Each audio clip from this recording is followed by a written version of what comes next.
Are you making business tougher than necessary? The reason I ask is an important one, but you're thinking, who's he? It's John Butt. This is the Marketing for Owners podcast. I'm here every day, Monday to Friday. Yeah, I have weekends off. And 10 minutes or so, Wednesday is the major interview. Woo, we got Kate Erickson of Entrepreneur on Fire this episode, which will be episode 293. Listen out for that one. But I speak to many business owners, friends in business, and others. And a lot of people make business very, very difficult for themselves, very tough for themselves. It doesn't have to be like that. There are a lot of steps you can do to ease and make life more peaceful and business more peaceful. And this all leads to reducing stress. It improves your health, it improves your sleep, it improves your family life. It may give you a family life or a life outside of work. I also know a lot of people, and I've definitely been there, who have no life outside of their business. So let me give you some tips. Now, for one, as we all know, small business owners do everything. So, first of all, stop doing everything. Stop doing it all yourself. The common answer I get if I say to people, why don't you get someone else to do that, is by the time I've shown them how to do that, I may as well have done it myself. Now that is a very short-sighted answer, because what will happen in that time you've taken to show them how to do it, they then know how to do it next time and next time and next time. When you say, oh, by the time I've done it, may as well have done it myself, you're then going to have to do it next time, next time, next time. Anything that gets done over and over that is not a core use of your talents, you should be looking to find somebody else to do it. And when I say someone else, you don't have to hire full-time staff. Do you know this? You can either outsource tasks. You can go to somewhere like Upwork.com and you can contract people on an hourly basis from anywhere in the world at a fraction of your local rate.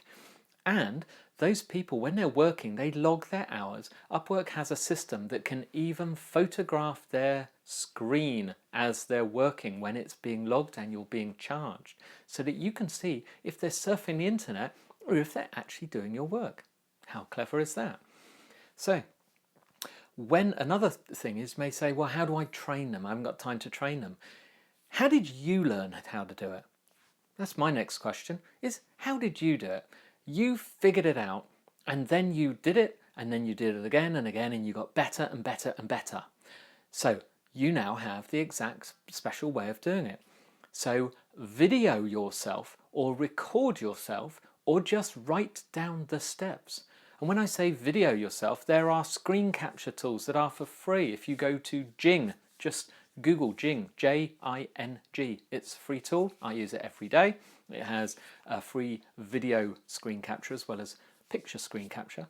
Or you can go to screenomatic.com, I think, or camstudio.org, is it? But just Google Screenomatic and Cam Studio. All these are free and they are screen capture video software. If you have Camtasia or for a Mac ScreenFlow, then you've got it already. Those are paid products, but you've got it.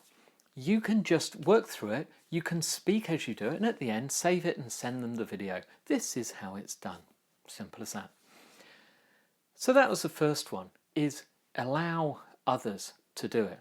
The next one is to make your life easier. Avoid opening and looking at emails all day long. Emails will come in and they will interrupt you. They will interrupt your workflow, and it enables people to dictate your day's work. And what I mean by that is say you've been working since 8 o'clock in the morning, you've looked at your emails, you're in the middle of writing out some long quote for a customer and you're right in the flow, an email pops up because you've got your notifications on, it pops up on your screen and you think, oh gosh, it looks important. You go and have a look at it, It mentions some other quote you gave earlier, and it requires a response. So you go off and do the response right away. Now, what that means is that that other person has decided what you're going to do right now. Should it be like that, or should you be deciding? When that person sent the email, do you think they were expecting a reply within the first 60 seconds? No, they are expecting a reply in good time. You can even put, if you use Gmail, you can use a canned response, an auto response that says something along the lines of thank you for your email. We appreciate every single one. We answer emails at between the hours of 9 and 9:30, 12:30 and 1 p.m. and 4:30 and 5 p.m. If it is more urgent, please telephone us. And you don't have to give the phone number, because if they know you, if they know who you are and it is urgent, they will know the phone number or will know how to find it. That doesn't upset anyone. And then respond in those times. Turn off notifications. And that includes especially social media. Social media. Can any of you remember, like I can, before social media existed? In fact, can any of you remember, you see the grey hair here? Before mobile or cell phones existed, before even pagers, how on earth did business survive back in the day? No videos, no social media, no Twitter, no Facebook, no mobile phones.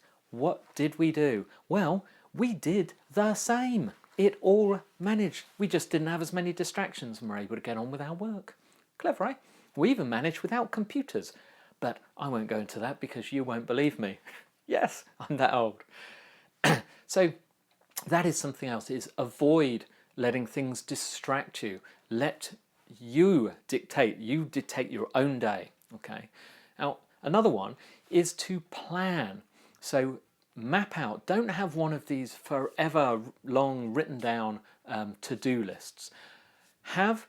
Have something tucked away in a drawer, preferably electronic. Use a tool like Evernote or To-Do, spelled Teuxdeux. Again, just Google it, you'll find it. Use something like those and write down your to-dos, but do not get overwhelmed with a list of 100 things.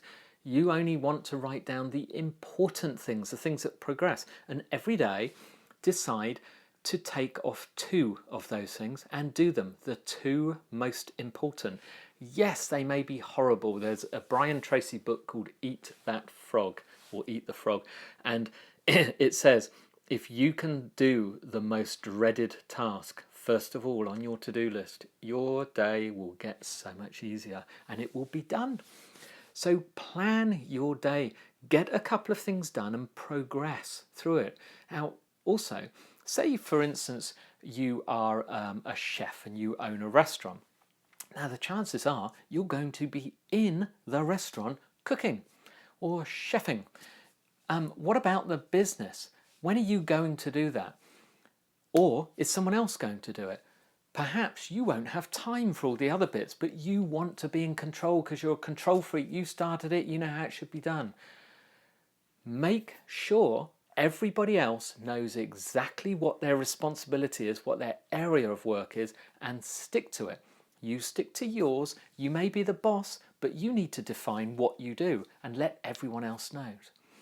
Things like this will make your life easier, I promise. I mean, I can give you many, many, many more instances of other things that would just make your life easier. But I didn't want to discuss the marketing today.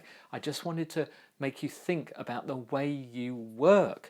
Don't make it tough on yourself, please. Okay, end of lecture. Today's book for the week. This is a good one. It's not so recent. It's a few years old, but it's the power of how good it is that it's still relevant. It's by a gentleman, a Canadian called Scott Stratton, a very funny gentleman, and it's called Unmarketing. And you can imagine from the title, it just does it. It has a different way of doing it, but he explains his whole story of how he came about, how he learnt to use YouTube, how he learnt to use social media, and everything he did wrong. It's fantastic. Some of the things he did wrong make me laugh. If you want to learn what not to do, go read Unmarketing by Scott Stratton. I'll see you tomorrow.